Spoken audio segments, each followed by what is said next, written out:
فضل حبيبنا شفينا وقرة أعيننا محمد صلى الله عليه وسلم وجميع إخوانه من الأنبياء والمرسلين جميع الصحابة والتابعين وتابعينهم بإحسان إلى يوم الدين خصوصا منهم المهاجرين الله أحمد بن عيسى وصحبه وابن محمد بن علي وعلبي ورسولهم وفروعهم ثم إلى مربي الجسد أبي حسن بن أحمد بهرون وأبي سيد محمد بن عبد الحسن وبابا خالد أحمد محمد الحدوان أن الله يغفر له ويرحمه ويعلي درجاتهم في الجنة ويدعو علينا من بركاتهم وأسرارهم وأنوارهم وعلومهم ونفحاتهم في الدين والدنيا الآخرة بسر الفاتحة. بسم الله الرحمن الرحيم الحمد لله رب العالمين الرحمن الرحيم مالك يوم الدين إياك نعبد وإياك نستعين اهدنا الصراط المستقيم صراط الذين أنعمت عليهم غير المغضوب عليهم ولا الضالين آمين. السلام عليكم ورحمة الله وبركاته. بسم الله الرحمن الرحيم الحمد لله رب العالمين وبه نستعين على أمور الدنيا والدين أشهد أن لا إله إلا الله وحده لا شريك له وأشهد أن سيدنا محمدا عبده ورسوله لا نبي بعده اللهم صل وسلم وبارك وكرم وعظم ومجد على حبيبنا وشفيعنا وقرة أعيننا محمد وعلى آله وصحبه أجمعين سبحانك لا علم لنا إلا ما علمتنا إنك أنت العليم الحكيم رب اشرح لي صدري ويسر لي أمري واحلل عقدة من لساني يفقهوا قولي بجاه النبي وآله. قال الله تعالى وقل رب زدني علما وقال رسول الله صلى الله عليه وسلم طلب العلم فريضة على كل مسلم. Alhamdulillah, segala puji bagi Allah Subhanahu wa taala yang telah memberikan kepada kita nikmat-nikmatnya, khususnya nikmat iman, nikmat Islam, serta nikmat hidayah dan taufik, sehingga kita dapat kembali ditemukan dalam keadaan sehat walafiat, dalam keadaan istiqomah, dalam keadaan hadir majelis, yang mana ini merupakan kenikmatan besar untuk seorang muslim, yaitu dia diberi istiqomah di dalam ketaatan.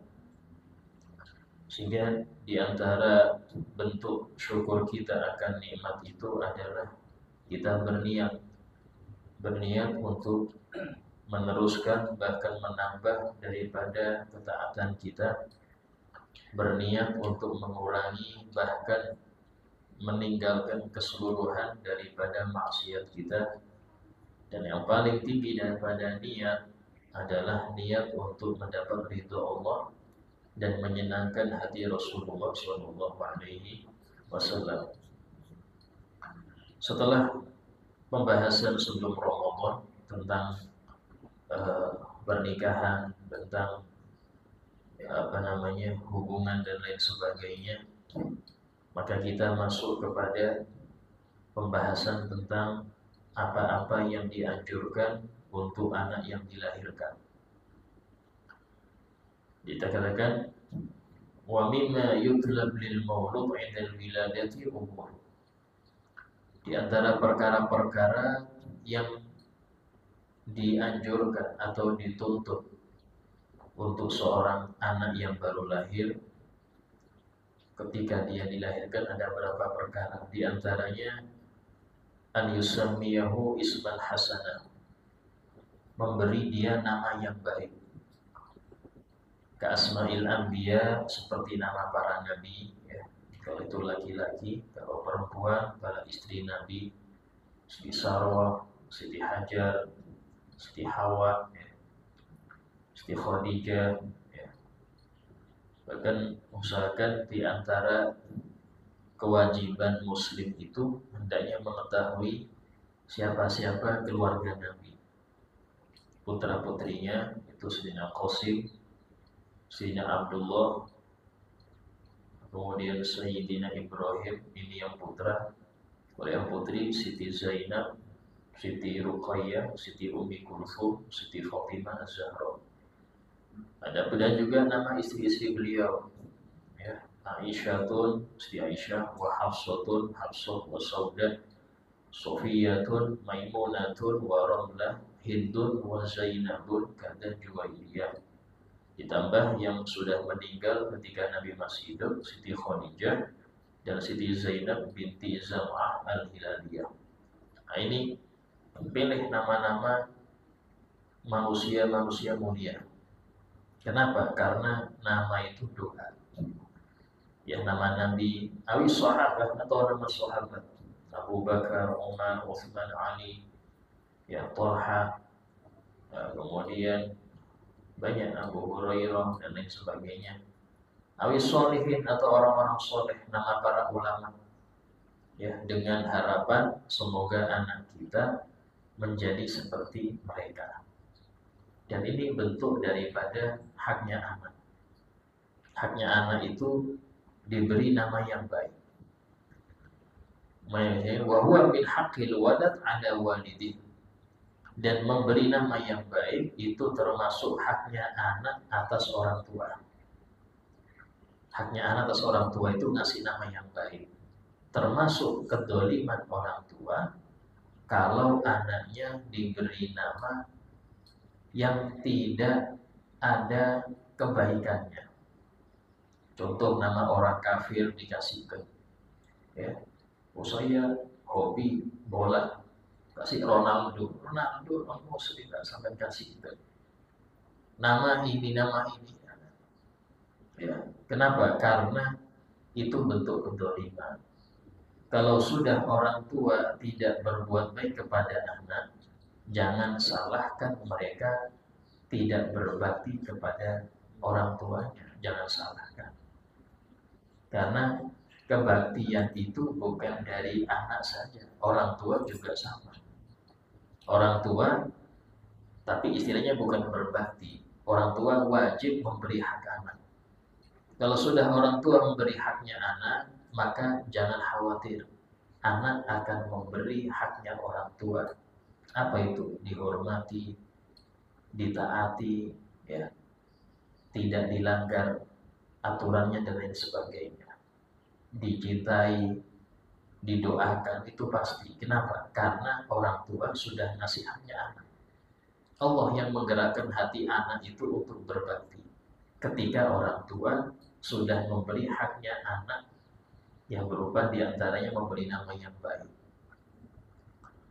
Dalam suatu hadis yang diriwayatkan oleh Imam Al-Baihaqi, ya, di dalam sunannya, Rasul bersabda, haqqul walad ala walidi an yuhassina ismah wa yuhassina murdi'ah wa yuhassina adabah. Di antara haknya anak atas orang tua, artinya kewajiban orang tua terhadap anak itu, pertama memperbagus namanya. Karena itulah kalau ada orang tua ngasih nama terlanjur nama yang gak baik atau gak jelas. Artinya gak jelas di sini, gak punya makna. Namanya siapa ini? Ya, namanya gabungan dari kakek, nenek, ayah, ibu. Karena masing-masing ingin punya kenang-kenangan. Akhirnya hancur. Gak jelas namanya. Ya. Atau nama yang dibuat-buat. Ini harus dirubah. Bahkan Nabi SAW sering mengganti nama sahabat yang nama ini kurang baik. Padahal kalau kita lihat nama sahabat itu ada nama-nama yang sangar, kayak Abbas. Abbas itu dari kata Abbas, yang bermuka masam, wajahnya bengis. Abbas, padahal orangnya ganteng. Jadi Abbas ini ganteng, cuma namanya Abbas. Untuk apa? Karena memang orang Arab ini orang yang senang perang, sehingga pakai nama-nama yang kalau didengar musuh itu takut. Quraisy, Gores ini artinya hiu. Ya, asad artinya singa. Ada sahabat namanya Usaid bin Khudair. Usaid ini taswir daripada asad. Nah, ini untuk tadi, untuk biar Musa itu takut. Jadi jarang nama-nama yang halus itu jarang. Nah, cuman selama itu tidak berkonotasi buruk, Nabi membiarkan. Fihir ini diantara kakek Nabi itu namanya ada yang bernama Fihir. Artinya apa? Macan. Ya. Nah, ini tidak masalah. Kayak contoh Sayyidina Ali, namanya diantara namanya Haidar. Haidar ini artinya singa. Ini memberi nama ini tujuannya apa? Ya agar ada sifat-sifat laki-laki sejati, jantan. Yang mana sekarang, ya maaf, zaman sekarang ini kita malah diarahkan laki itu agak melenceng gitu. Ya, ini nggak baik. Harus makanya usahakan kalau anak laki-laki jangan sering main dengan anak perempuan, repot. Dia biarkan main dengan sama laki-laki agar tampak jantannya itu tampak. Oh kelahi biasa, kelahi-kelahian biasa. Main bola ketendang nangis biasa. Jangan dilindungi terus. Nanti main loncatan aja kan karet, nah repot lagi Pak. Ya, jadi asal usul banci itu di situ. Asal usul orang laki-laki jadi bencong di situ. Kenapa? Karena dia bergaulnya dengan perempuan terus. Sama, perempuan jangan gabung dengan laki-laki terus. Jadi tomboy. Sehingga ini dua hal ini diharamkan oleh Nabi Muhammad SAW. Dalam hadis Nabi bersabda, la'anallah al-mutasyabbihat minan nisa birrijal. Allah melaknat para perempuan yang menyerupai laki-laki. Wal mutasyabbihin minar rijal bin nisa. Dan laki-laki yang menyerupai perempuan. Itu adalah Allah laknat. Ada hadisnya, artinya dosa besar. Nah, di antara kewajiban orang tua agar anak ini tidak demikian, arahkan sesuai fitrahnya. Gak ada istilahnya, oh ini aslinya perempuan Ustaz, tapi mau ciptakan laki-laki mustahil. Gak ada seperti itu. Ya. Karena anak itu dilahirkan dengan fitrah. Nabi bersabda, kullu mauludin yuladu 'alal fitrah. Semua anak dilahirkan itu masih suci bersih. Fa'abawahu, maka kedua orang tuanya lah yuhawidanihi, yang bikin dia Yahudi, au yumajisani, bikin dia Majusi, au yunasironihi, atau bikin dia Nasrani. Artinya yang mempengaruhi, yang mewarnai anak yang bersih ini orang tua. Jadi jangan disalahkan kalau anak itu gini, orang tuanya kayak apa didiknya. Sehingga seseorang itu harus bisa memberi warna yang baik untuk anaknya. Dan itu bukan dimulai dari lahir. Bahkan dimulai di dalam memilih pasangan. Itulah disebutkan dalam salah satu hadis bahwasanya di antara haknya anak itu dipilihkan untuk dia ibu yang baik. Kalau seorang laki-laki ya ketika mau menikah itu milihnya serampangan, artinya yang penting cantik, yang penting kaya, yang penting ini, gak lihat akhlaknya, agamanya, itu dia sudah dolim kepada anak. Karena haknya anak diberi orang tua yang baik, maksudnya itu. Kenapa? Karena dia lahir dari situ. Dari sini Nabi bersabda, takhayyaru linutufikum, wahai para lelaki, pilih-pilihlah untuk tempat benih kalian. Suruh milih yang mana? Yang sekiranya bisa mendidik. Fa'inal irqadasas, karena rahim itu pengaruh. Rahim itu pengaruh. Ya. Itu yang pertama, memperbaiki nama. Kewajiban orang tua atas anak. Yang kedua, wa yuhassin murdi'ah, memperbagus watak perempuan yang menyusuinya. Kenapa kok? Pengaruhnya apa Ustaz?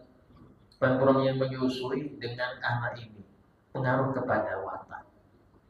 Dalam sebuah hadis Nabi bersabda, al al-biqa war-radha yughayyiru ittiba'. Al-biqa lingkungan, war-radha dan perempuan yang menyusui, yughayyiru ittiba' itu berpengaruh kuat di dalam watak seorang anak. Lingkungan ya. Kalau kita perhatikan pondok itu apa sih yang menjadikan dia ini punya nilai plus? Bukan dari pelajaran.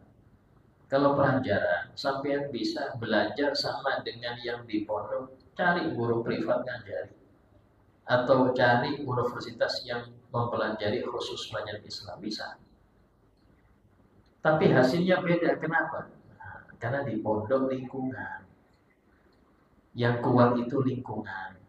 Pelajaran bisa Anda searching di Google gampang. Mau cari hukum ini, cari bisa. Walaupun itu nggak tahu jelas benar apa enggak. Tapi yang paling penting orang anak mondok itu lingkungannya. Di situ nggak ditemukan lawan jenis. Nggak ada dengar musik dangdut atau disco, nggak ada. Nggak pernah melihat perempuan yang membuka aurat. Ya, yang dia lihat masjid, kelas, orang sholat, orang ngaji, menghafal Quran, ini belajaran itu aja. Walaupun ini nakal, tapi yang dilihat lingkungan situ aja, nggak lama berubah baik. Nggak lama berubah baik. Kenapa? Karena lingkungan. Anak mondok 5 bulan, pulang 10 hari bisa berubah. Kenapa? Karena orang tua di rumah tidak melanjutkan lingkungan itu. Coba yang di rumah melanjutkan lingkungan itu, ayo sebelum subuh harus bangun, nah. Ayo gini, maka insya Allah nggak berubah banyak ini anak. Ini taruh rumah 10 hari, HP 24 jam, main apa, kasih kunci motor terserah keliling, 5 hari rusak lagi. 5 bulan bisa rusak 5 hari. Kenapa? Karena nafsu lebih cepat ke maksiat daripada kepada taat. Itulah repot. Para pengasuh pondok itu sulit Pak, nggak gampang. Karena mereka ngajari 24 jam. Kita orang tua ingin hasil aja. Itu sulit. Dan tidak semua menghasilkan. Kenapa? Karena tergantung kerjasama yang di rumah. Kalau di rumah itu tidak melanjutkan apa yang dididik oleh para ustadz dan di pondok, sulit untuk berkembang itu. Itu pertama, biko. Karena itulah dalam suatu hadis ketika seseorang itu minta pendapat Nabi untuk membangun rumah. Dia mau bangun rumah. Kata Nabi, al-jar qabla dar. Lihat tetangga dulu sebelum rumah. Artinya silahkan kamu bangun dimanapun, tapi lihat lingkungannya. Lingkungan buruk walaupun rumah bagus, tetap gak akan betah. Kenapa? Karena gak baik. Untuk anak-anak Anda ke depannya gak baik kayak lingkungan. Tapi lingkungan baik walaupun rumah itu biasa, jadi mahal harga rumah. Kenapa? Banyak orang senang. Kenapa? Lingkungannya aman. Lingkungannya steril dari anak-anak yang nakal, dari orang bagus. Tanah bisa mahal. Kayak di biasanya ya. Kalau suatu daerah di situ ada pengajiannya, itu tanah naik gitu. Harga tanah naik. Kenapa? Ada pengajian di situ. Harga tanah naik. Kenapa? Lingkungan berpengaruh. Ini daerah sini ada tempat sambung ayam, jadi turun harga tanah. Jarang orang kayak situ. Ini pengaruh bagaimana al-biqa, yaitu lingkungan berpengaruh kepada watak. Yang kedua, rodho, kata Nabi, susuan. Karena itulah memilih perempuan untuk dijadikan istri, calon ibu anak-anak itu penting, dan itu haknya anak itu. Ya. Berarti kalau yang terlanjur, Ustaz, nggak ada terlanjur Pak. Karena pendidikan seorang perempuan tidak terputus dengan dia menikah.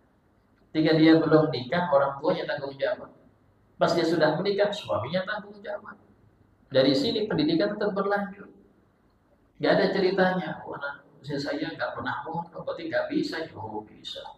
Banyak para ulama istrinya itu lulusan SMA, SMP, tapi dia didik, dibawa pengajian, diajari, jadi soleha. Karena proses soleha itu tidak berhenti di umur berapa tidak. Dia terus berkembang. Dia terus berkembang. Sehingga tapi tadi kewajiban yang bertanggung jawab solehnya perempuan ini sebelum dia nikah orang tua. Setelah dia nikah suami. Nah ini pentingnya. Karena itulah di antara kewajiban suami itu bukan cuma pada anak, pada istrinya juga. Sehingga sampai saking besarnya kewajiban suami atas istri sampai Nabi bersabda, kalau dibolehkan sujudnya makhluk kepada makhluk, niscaya aku perintahkan para istri sujud kepada para suami. Saking besarnya kewajiban suami pada istri. Ya, nah ini. Terus yang ketiga, wa yuhassin adabah. Kewajiban orang tua, khususnya ayah atas anak apa? Memperbagus akhlaknya. Akhlak. Jadi disebutkan dalam suatu hadis, manahala walidun ala waladi afdal min husnil adab. Tidak ada pemberian yang lebih bagus dari ayah kepada anak kecuali memperbaiki akhlaknya. Pemberian paling bagus bukan warisan, bukan. Ya, banyak orang mengira anak saya yang penting nanti warisan saya banyak pasti senang. Banyak yang ribut kok gara-gara warisan banyak tapi nggak ngerti adab. Banyak yang ribut kasih adab, kasih akhlak. Apa itu ilmu agama? Sehingga di sini termasuk kewajiban orang tua kepada anaknya memperbaiki akhlaknya. Kalau sudah orang tua memberi haknya anak memperbaiki akhlak, kalau kita nggak bisa, minimal contoh. Apa yang Anda dapat itu praktekkan. Tidak usah banyak kita merintah, tapi apa yang dilihat anak itu cepat dia niru. Apa yang mereka lihat, ucapan, gerakan kita itu cepat mereka niru. Nah, kalau memang nggak mampu, pondokkan. Saya belum bisa untuk menjadi contoh anak-anak ini, pondokkan. Dengan itu Anda masuk di dalam orang tua yang sudah melaksanakan tugasnya. Apa itu? Memperbaiki akhlak anak. Wa qala alaihi salatu wassalam, dan bersabda lagi Nabi Muhammad SAW dalam riwayat Imam Abi Dawud, innakum tud'auna yawmal qiyamah bi asma'ikum wa asma'i abaikum fahassinu asma'akum. Sesungguhnya kalian nanti akan dipanggil di absen di hari kiamat, itu di padang mahsyar, dengan nama kalian dan nama ayah kalian. Fulan bin fulan, fulanah binti fulan, dipanggil satu. Maka kata Nabi, fahassinu asma'akum, karena itulah perbaguslah nama kalian.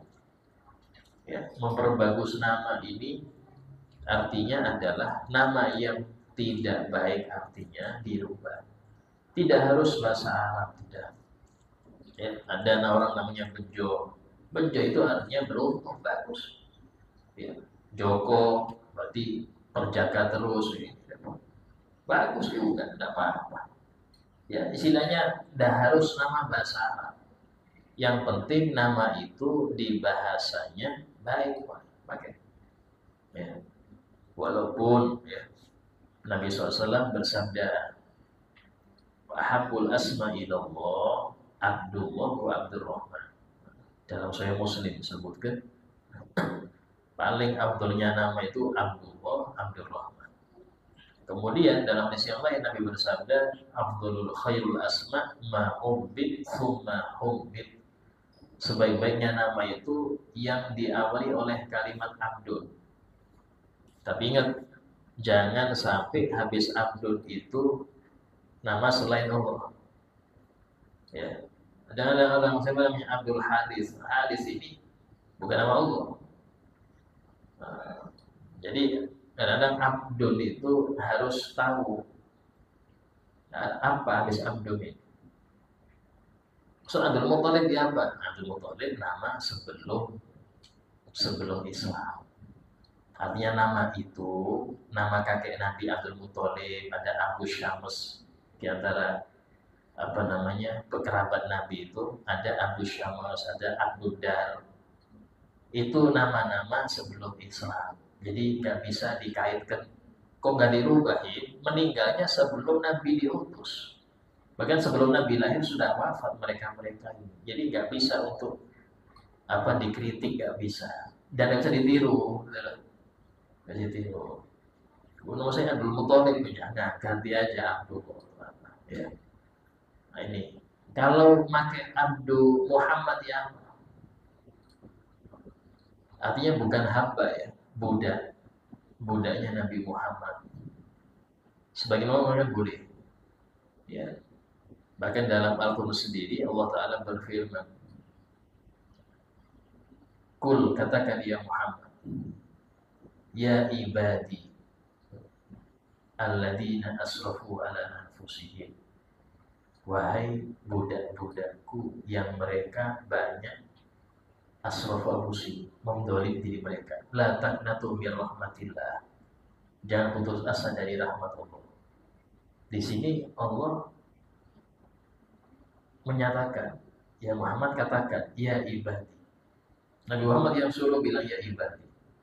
Berarti tidak apa-apa mengatakan Abdul Muhammad, Abdul Ahmad. Ya, walaupun masih hilaf. Ya, baru kemudian summa ummid yang diawali dengan Muhammad atau Ahmad. Ya, Muhammad atau Ahmad. Wali bin Abbas radhiyallahu anhu annahu qala, disebutkan dari Sayyidina Abdullah bin Abbas radhiyallahu anhu bahwasanya beliau pernah mengatakan, "Idza kana yaumul qiyamah akhraja Allah Ta'ala ahla tauhid minan nar." Ketika sudah terjadi hari kiamat, yaitu sudah terjadi fase-fase yang setelahnya ya. Hari kiamat, hari kebangkitan dari kubur, kemudian hari dikirim ke mahsyar, hari hisab, perhitungan amal, kemudian hari pemberian kitab dari kanan atau kiri, depan atau belakang, baru hari penimbangan amal, baru kemudian hari masuk melewati sirat yang gak bisa naudzubillah tergelincir, ada yang langsung masuk. Nah, baru yang muslim yang masuk neraka. Nah ini akhrajallahu ta'ala ahla tauhid minan nar. Kalau sudah terjadi itu semua, Allah akan mengeluarkan ahlul tauhid dari neraka. Siapa ahlul tauhid? Yang ada imannya. Yang ada imannya. Disebutkan dalam hadis, yakhruju minan nar man kana fi qalbihi mithqalu dzarratin min iman. Akan keluar dari neraka seseorang yang di hatinya ada iman sekecil atom. Atom itu tidak kelihatan. Kalau bahasa tafsir biji sawi, karena istilah atom tidak dikenal pada zaman itu. Dia pakai istilah biji sawi. Itu akan keluar dari neraka, kata Nabi Muhammad SAW. Wa awwalu man yakhruj, dan pertama kali yang keluar, man wafaqa ismuhu isman nabi. Orang yang namanya sesuai dengan nama seorang nabi. Jadi nama pengaruh. Nama itu pengaruh. Ya, nama Yunus, ya, Yusuf. Yang penting nama seorang nabi itu akan keluar duluan. Hatta idza lam yabqa fiha man wafaqa isman nabi, sampai ketika tidak tersisa lagi orang yang namanya mirip dengan nama seorang nabi, gak ada lagi sudah. Qala Allah Ta'ala, Allah berfirman kepada ahli neraka yang muslim, antumul muslimun wa anas salam. kalian adalah orang-orang muslim dan aku adalah as-salam, yang maha pemberi keselamatan. Antumul mu'minun, kalian orang-orang beriman, wa anal mu'min, aku yang memberi keamanan. Termasuk nama Allah al-mu'min. Fa yukhrijuhum minan nar, maka Allah mengeluarkan mereka dari neraka dengan keberkahan dua nama Allah ini, as-salam, al-mu'min. Termasuk nama al-mu'min al-muhaimin. Itulah sering dijadikan dzikir itu, ya muhaimin ya salam salimna wal muslimin bin nabi khairil anam wa bi ummil mu'minin.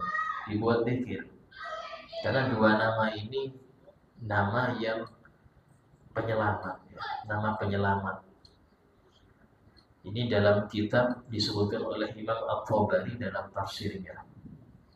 Wa fi kitabil khasa'is li bin Sabab, dalam kitab khasa'is karangan Ibn Sabab dari Sayyidina Abdullah bin Abbas radhiyallahu anhu, Sayyidina Abdullah bin Abbas mengatakan, annahu idza kana yaumul qiyamah nada munadin, kalau sudah nanti terjadi hari kiamat, itu di padang mahsyar tempatnya, ada malaikat yang disuruh berseru, ala ketahuilah, liyakum manismuhu Muhammad, hendaknya berdiri yang namanya Muhammad. Yang namanya Muhammad suruh berdiri.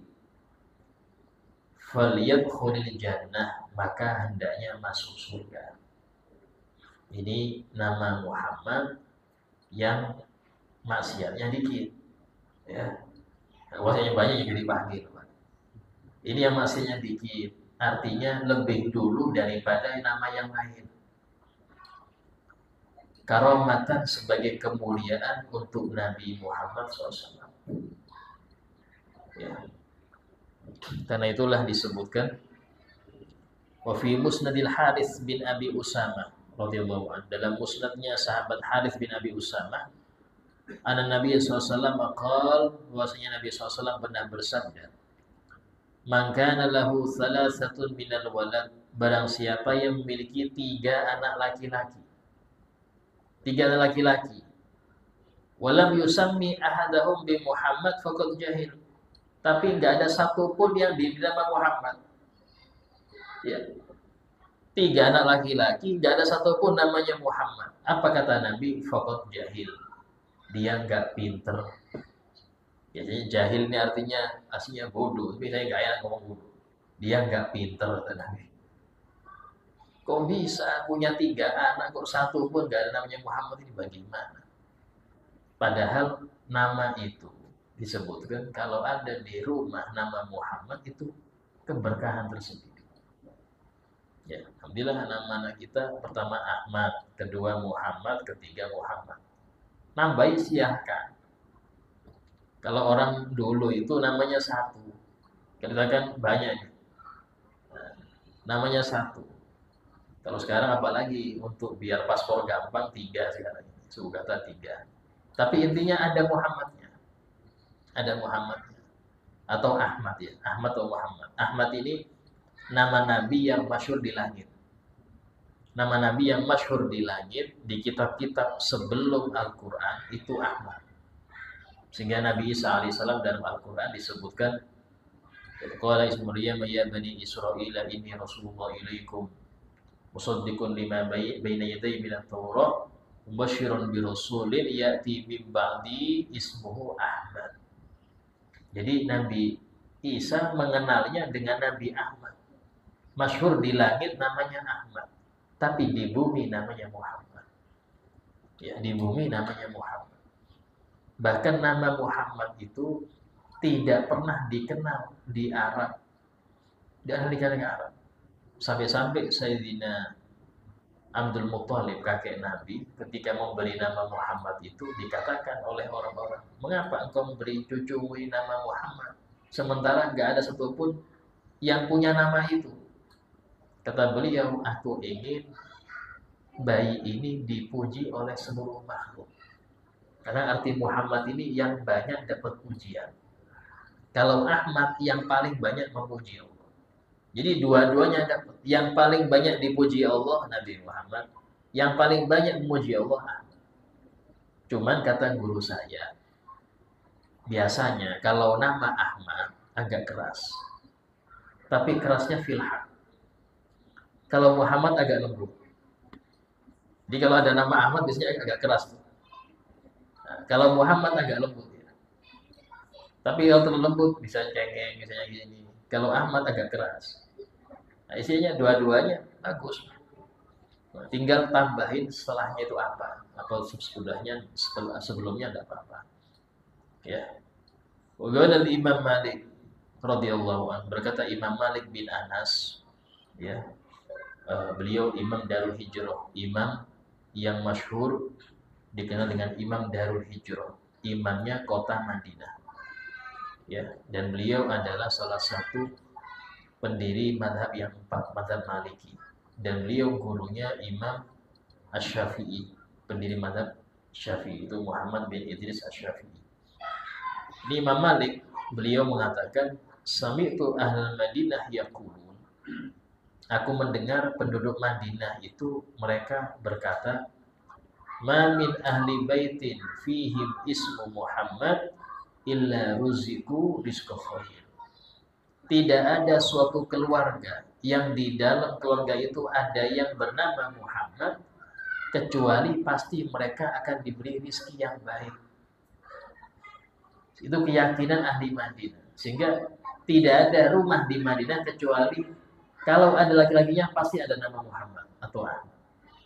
Itu mulai zaman Imam Malik. Karena itulah termasuk sumber hukum mazhab Maliki. Itu apa? Amaliyah ahli Madinah. Kalau sudah ahli Madinah ngamalkan ini, sama beliau diambil. Kenapa? Karena orang-orang Madinah ngambil dari datuknya, tentunya ke datuknya sampai Nabi Muhammad SAW. Itu yang diambil. Ya. Waqala Ibn Rushid, berkata Ibn Rushid, ya, radhiyallahu an, mengomentari ucapan Imam Malik ini, yuhtamal an yakunu arafu dzalik bitajribah. Dimungkinkan ahli Madinah itu mengetahui hal itu karena sudah pengalaman, sudah terbukti mujarab ini. Kalau di rumah itu ada yang namanya Muhammad atau Ahmad pasti berkah. Pasti berkah. Tapi ingat ya, kalau ada anak namanya Muhammad atau Ahmad, jangan ngomel dengan nama Muhammad. Ini Muhammad ini dasar, tidak boleh, Pak, hati-hati sampai. Kalau ngomel jangan pakai nama Muhammad. Ya, kalau ngomelin, marahin, jangan memakai Muhammad, bahaya. Harus jangan ini. Ya, ngomel pun nggak boleh aslinya, karena itu mengakibatkan anak tersebut dapat doa yang buruk. Karena ngomel itu hakikatnya mendoakan. Para guru-guru kita itu kalau marah ya kepada anaknya atau muridnya, itu marahnya pakai doa, Allah yahfad, Allah yahdi, semoga Allah menjaga engkau, memberi hidayah engkau. Itu marahnya. Mungkin sampai kalau marah, soleh, dan nakal betul panggil soleh. Ini alim ini, tidak apa-apa, dan doa. Marah silahkan, tapi ucapan harus baik. Ucapan harus baik. Bahkan ada di antara orang tua daripada orang-orang hebat. Dia cerita, saya ini menjadi hebat seperti itu, dia menjadi seorang profesor. Itu gara-gara mulai kecil, ibu saya tuh manggil, profesor sini. Dosen sini, soleh, alim, panggil terus. Bahkan sampai nama kamarnya ditulis Profesor Fulan, masih kecil. Itu membuat cambukan. Saya sudah dipanggil profesor, malu kalau nggak jadi. Ada cambukan tersendiri. Tidak apa-apa. Ustaz, kan bukan tuh doa. Panggil Ustaz sini. Malah masih kecil, panggil. Kenapa? Biar dia semangat ngejar itu. Berarti orang tua saya pingin saya jadi ini. Minimal seperti itu. Dan itu jadi doa. Ingat, doa orang tua itu makbul, apalagi ibu ya. Sehingga itu alasannya. Au indahum fi dzalika asar, atau mereka punya asar, itu ucapan sahabat yang mereka dapat ya dari hal itu. Nah, itu faedah memberi nama ya. Kemudian dikatakan at-tasmiyah liman lahul wilayah. Insyaallah kita bahas masalah bab tasmiyah itu yang akan datang. Sebagai paripurna majelis, ada yang mau bertanya silahkan tanyakan. Iya. Waalaikumsalam.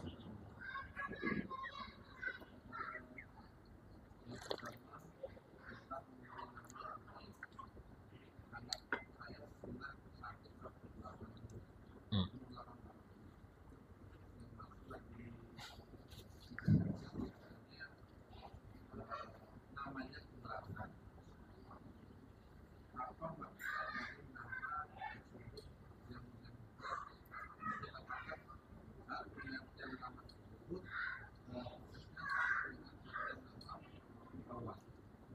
Iya.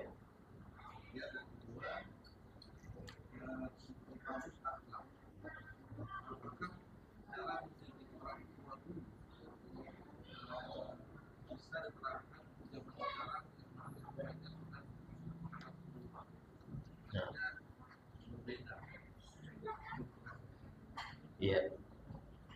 Jadi keberatan nama itu tidak ada dalam istilah fikih ya, istilah tidak ada. Selama nama itu baik, bismillah. Adapun ini tambah sakit Ustaz kalau kasih nama itu hanya prasangka. Kalau Nabi bilang itu mirip-mirip tiaro. Tiaro ini yaitu memberi kesan kesialan, tidak ada.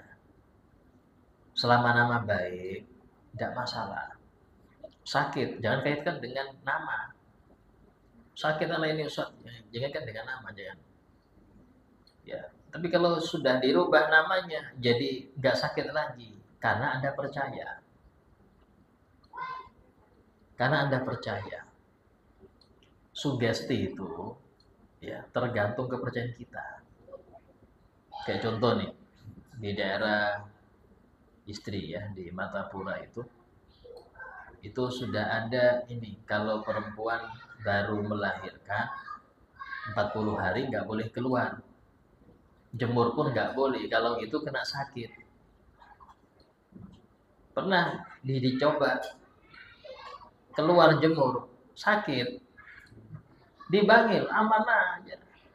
Kenapa? Nggak percaya itu. Intinya karena kepercayaan. Wah, ini orang kalau meninggal penasaran nih, jadi hantu nih. Muncul hantunya karena dipercayai. Coba nggak percaya aman. Karena itulah kalau mau seperti itu cari yang enak-enak aja. Jangan bikin susah sendiri gitu. Cari yang enak-enak.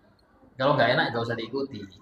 Nah, kalau yang nggak enak nggak usah diikuti. Kalau enak ikuti. Ini enak ini. Contoh seumpama yang baca ini ya di malam ini ya rezekinya lancar, itu ikuti itu tidak apa-apa.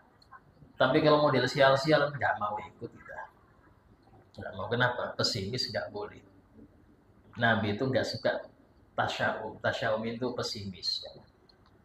Nah, tapi merubah nama yang baik kepada yang baik juga tidak masalah. Tidak ada masalah. Bukan berarti, oh ini nggak boleh, sudah baik kenapa dirubah? Selama berubah ke yang baik juga nggak ada masalah. Ya, tidak ada apa-apa itu, tidak apa-apa. Nah, cuman memang kalau memang yang ada yang kebal gitu, mungkin ya kepercayaan. Tapi itu aslinya tidak ada dalam hukum Islam, tidak ada. Kecuali kalau nama yang nggak baik dirubah baik, ada. Nabi sering merubah seperti itu banyak. Terus yang kedua, masalah mendidik itu siapapun bisa. Ya, mendidik dengan didikan nabawi pasti bisa. Cuman memang ada, saya ingat ucapan Sayyidina Ali bin Abi Thalib. Beliau mengatakan, didiklah anakmu, ya, jangan didik anakmu seperti didikan orang tuamu kepadamu. Kenapa? Karena mereka di zaman bukan dengan zaman engkau. Ini agak repot memahaminya. Artinya gini, itu bisa kita ambil contoh, saya kasih contoh ya. Di daerah Malang itu ada pondok. Pondoknya itu daftarnya tok 70 juta. Dan sistem tunggu. Sudah 70 juta masih ngantri lagi. Jadi kalau mau daftar lulus SD, daftarnya kelas 4 baru. Kalau kelas 6 sulit. Masuknya paling 2 tahun lagi. Di Malang, daerah Malang. Itu per bulannya bisa 25-20 per bulannya. Saya kira mungkin sedikit yang masuk. Masuk daftar tunggu. Berarti banyak yang minat. Ya. Beda kalau kita pakai, oh, berarti ini nggak sesuai dengan orang-orang dulu nih. Bisa jadi pakai ucapan si Ali. Kayak contoh di sebagian pengajian di daerah Indonesia atau di luar negeri, itu ada yang pakai tiket, Pak. Ada ustadz-ustadz ya yang saya tahu itu pengajiannya pakai tiket. Dan ada kelasnya VIP di bawah, agak mahal VIP. Kayak konser gitu. Loh Ustaz, ini nggak ikhlas ini. Loh bukan dia, panitia yang ngurus. Yang ngurus panitia. Kalau kita bilang, kok nggak sesuai dengan orang dulu? Ya tadi dia bilang, mendidik beda zaman. Beda zaman. Kayak sekarang, kita nggak bisa pondok kayak dulu. Harus apa yang namanya itu, prihatin, pondok itu harus prihatin, harus gini, masak sendiri. Nggak bisa. Kalau seperti itu, sepi pondok. Beda. Orang dulu beda dengan sekarang. Sekarang ini pengen anaknya ya apa, enak. Walaupun itu bayar mahal, nggak apa-apa. Anu sekarang. Kalau kita suruh mereka masak sendiri, susah kayak orang dulu. Nyari apa, kayu sendiri, ini oh, nggak ada yang mondok kan. Jadi sedikit, yang mondok dikit. Pernah ditanya itu yang bikin pondok sampai daftarnya 70 juta itu. Apa latar belakang sampean ini bikin pondok ini? Iya, saya punya kenalan. Dia punya anak. Semuanya ditaruh di sekolah Katolik. Saya tanya, kenapa? Karena mahal. Alasannya satu, karena mahal. Dia nggak mau taruh yang murah. Dari situlah akhirnya saya berpikir, oh, berarti ada orang-orang Muslim model gini dia ada. Sehingga harus dibuat yang mahal memang.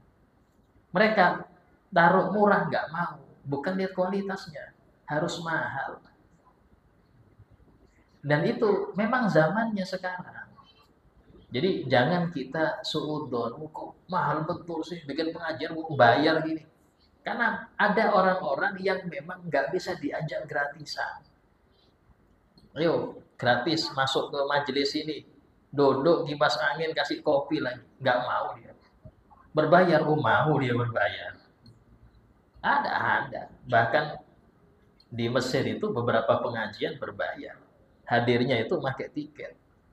Indonesia banyak, di Jakarta banyak seperti itu. Jadi pengajiannya eksklusif. Ya, ada tiketnya. Tiketnya pun ada VIP kalau yang depan. Cuman memang orang-orang yang hadir ini kalau gratis nggak hadir. Kalau bayar hadir. Itu yang dimaksud Sayyidina Ali, mendidik anak itu ada kalanya kita nggak bisa ngikut cara kita waktu didik orang tua. Ini zamannya mereka. Tapi tetap alurnya nggak melenceng dari aturan syariat. Ya, makanya kata guru kita Abu Yazid Baharun, hafizallahu wa ra'ah, beliau, pondok itu harus bagus. Dan bukan kayak dulu, pondok itu harus adanya yang di situ banyak yang sakit gatal, baik bukan masanya lagi. Pondok harus bagus, kamar AC, harus makanya istilahnya. Kenapa? Karena intinya sekarang bukan ya apa anak belajar, anak betah dulu. Karena pengaruh di luar pondok rusak. Sehingga mereka di pondok walaupun istilahnya nggak naik terus, aman aja. Aman aja, yang penting di pondok aja. Walaupun nggak pernah naik, dia makan tidur aja. Yang penting lingkungan. Karena kalau kita langsung kayak orang dulu, kalau nggak hafal, nggak kuat keluar. Bisa sepi pondok, Pak, nggak bisa. Karena beda zaman. Nah, dari sini kita perhatikan, tidak apa-apa seseorang itu merubah cara mendidiknya, asal tetap dia tidak melenceng. Ya, kayak guru saya itu anaknya mulai kecil kasih habis satu-satu, tapi kasih mau yang mahal kasih, tapi tadi anak sudah nurutin kalian wajib nurutin saya, seperti itu. Kasih HP tapi ada waktu. Jangan sampai mereka sembunyi dari kita melihat yang parah. Mending mereka di depan kita, tapi kita tahu apa yang dilihat. Itu. Karena kita terlalu keras ke anak. Akhirnya mereka sembunyi dari kita dan melihat yang nggak bisa kita bayangkan. Mending mereka depan kita, tapi kita tahu apa yang ditonton. Kita tahu siapa-siapa yang dia hubungi, kita ngerti. Itu lebih baik. Kita mencegah mereka HP sama sekali sulit. Karena zamannya. Nah, sama dalam hal ini, dalam mendidik pun sama. Itu beberapa. Karena setiap orang silahkan dengan cara masing-masing. Tapi tadi, jangan keluar dari koridor tarbiyah nabawiyah. Di antara amalan yang diberikan Habib Abdurrahman bin Fangih, Hafizahullah wara'ah, beliau ada seorang sholihah ya, yang beliau itu anak-anaknya Masya Allah jadi orang-orang baik semua. Ketika ditanya apa resepnya, itu kata beliau, khususnya ibu ini, tiap memandang anaknya doakan, ya Allah jadikanlah akhlak mereka seperti akhlak Rasul, jadilah watak mereka seperti wataknya Rasul, jadikanlah ilmu mereka seperti ilmunya Rasul. Seperti itu terus, gak usah bahasa Arab, Indonesia aja. Tapi ibu yang lebih kuat. Nah, jadikanlah akhlak anak-anakku seperti akhlaknya Nabi. Jadikanlah ilmu anak-anakku seperti ilmunya Nabi. Jadikanlah ibadah mereka seperti ibadahnya Nabi. Terus seperti itu. Dan berpengaruhnya kuat. Jangan hanya terlepas habis sholat. Kenapa? Karena doa itu kapanpun akan terijabahi. Selama kita benar-benar khusyuk. Walaupun habis sholat lebih kuat. Ya, nah seperti itu cara mendidiknya demikian. Tanya lain?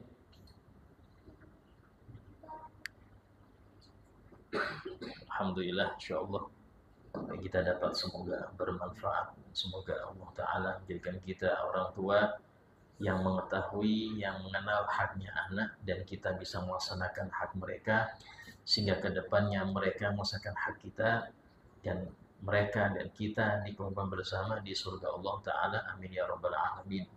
Ala hadiniyah wa kulli niyatin salihah wa ala ma nama bihi salafuna salih. Al-Fatihah. Bismillahirrahmanirrahim. Alhamdulillahi rabbil alamin. الرحمن الرحيم مالك يوم الدين إياك نعبد وإياك نستعين اهدنا الصراط المستقيم صراط الذين أنعمت عليهم غير المغضوب عليهم ولا الضالين آمين. بسم الله الرحمن الرحيم الحمد لله رب العالمين اللهم صل وسلم على سيدنا محمد وعلى آله وصحبه أجمعين. ربنا انفعنا بما علمتنا ربي علمنا الذي ينفعنا ربي فقهنا وفقه أهلنا وقراباتنا في ديننا ربي وفقنا وفقهم لما ترضى به قولا وفعلا كرما وارزق الكل حلالا دائما وأخنا أنقياء لما نهضى بالخير وفاكل الشر ربنا واصلح لنا كل الشؤون وأقر بالرضا منك العيون وقض عنا ربنا كل الديون قبل أن تأتينا رسل المنن ربنا آتنا في الدنيا حسنة وفي الآخرة حسنة وقنا عذاب النار وصلى الله على سيدنا محمد وعلى آله وصحبه وسلم والحمد لله رب العالمين. السلام عليكم ورحمة الله وبركاته.